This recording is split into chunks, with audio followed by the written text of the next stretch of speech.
lang daw po. Saan ba? Crematorium? Okay. Parang sila ako. Tapos last stop natin ngayon.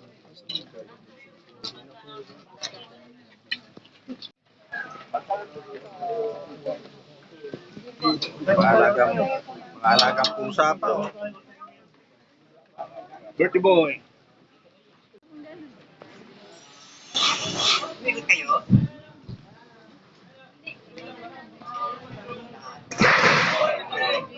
Baka mapagsakan tayo ng yero.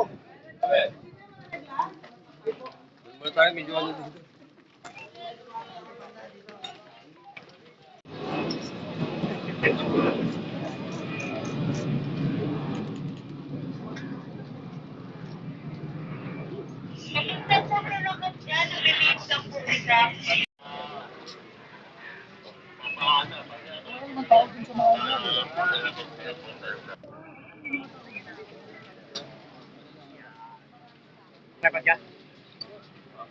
Halika na.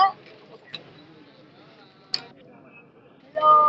Yearly, ginagawa po natin ito. Bago po kami mag-inspect, nag-meeting na rin po kami ng mga departments concerned upang magawa namin kung ano yung kanya-kanyang gawain ng departamento. Parang pag magkakaroon din ng mga calamity, ganoon din po, bago dumating ang bagyo, nakapag-meeting na kami. Kasi ang importansya, prepare sa amin pong gagawin. Katulad po, ngayon, napagpasyal ng ating mga mamamayan upang dalawin ang kanilang mga mahal sa buhay. At least, alam na po namin na titingnan yung mga daanan kung okay po ba, baka mamaya gamit, etc.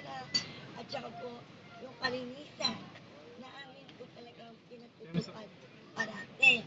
At ganoon din po, yung mga safety ng mga pupunta dito, pati po yung mamaya sa dami ng tao nahihilo, meron din kami paramedics dito at meron po ang mga pangangailangan nila kahit tubig man lang, meron din po pati announcement para makarating sa lahat kasi medyo malaki ito. Mahirap po namin magparating ang aming mensahe kung wala kami mga police system, etc. Kaya pati po yun talaga nire-review at Kumusta na? Sige po, ito na. Mayor, dito po ba sa Pasay, ilan po ba yung cemetery natin na dito? Pangalan yun? Isang Bandong. dito, Isa. isang Bandong. At dito po, more or less 50,000 ang Kulay pa-brown doon sa loob ng 3.5 hectares. Kumusta po yung inspection nyo today dito sa cemetery? Ano po ba yung mga bagay na Sa mga kasama ko, siguro kailangan linisin pa ng maigi para maganda. At dahil ito ay naka-open, mula pa nung 1 linggo, dahil yung iba po maaga na rin nagpupunta sa kanilang mahal sa buhay. Ayun, may mga news po at yung iba, mga dahon, dahil lumipad talaga, papasok po. Mayora, may parating pong bagyo. Mini-expect na rin po na posible yung pag-ulan ngayong undas. Pwede po ba namin malaman yung mga naging preparations ng LGU para sa paparating na undas ngayong may ulan? O syempre po, ang aming mga drainage linis, linggo-linggo, lalo na po pagkadarating itong mga pag-ulan na to, lahat po ng iba't ibang departamento ay aming tinatawag para kung kailangan ba ng relief goods, kailangan po ba ng iligas in case may baha, at syempre po yung pagpunta dito ay magkaroon po kami ng mga nag-lead kung saan pwedeng dumaan, etc. At nandiyan naman po ang mga tent na kung saan po ang aming mga health centers kahit Doon sa mga bibisita, pinapayagan ba sila mag-overnight dito sa loob ng sementeryo? po, Pinapayagan po ba sila mag-overnight dito sa loob ng sementeryo doon sa mga bisita? tayong oras hanggang po pinapayagan na mag-overnight pa sila. At madami rin po kaming bawal at yan ay pinost na din para po hindi nagkakagulo din sa loob. Bawal magsugal, bawal mag-inom, nandiyan po sa gate. Sino pagbabawalan yung mga pupunta? Ang ibig ko sabihin, may mga kumakain po kasi ng mga atang o yung mga offerings para sa patay. Bawal din po ba yun? Oo, bawal po yung binibila. Maaano natin. At kami naman po, lagi nagda, kahit walang pasok, lalo kami pumapasok. Then, mas kailangan kami ng mamamayan, kaya nandito po kami. So, depende po sa punta ng pag-asa. Susunod lang din po kami kung ano. At dito po kasi sa Pasay, yung pagbabaha, hindi na masyadong problema.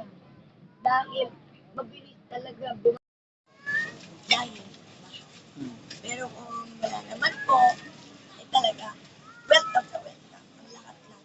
Pupunta ang aking Mayora, sa palagay niyo mga ilan po kaya yung bibisita sa sementeryo ngayong undas? Kahit maulan.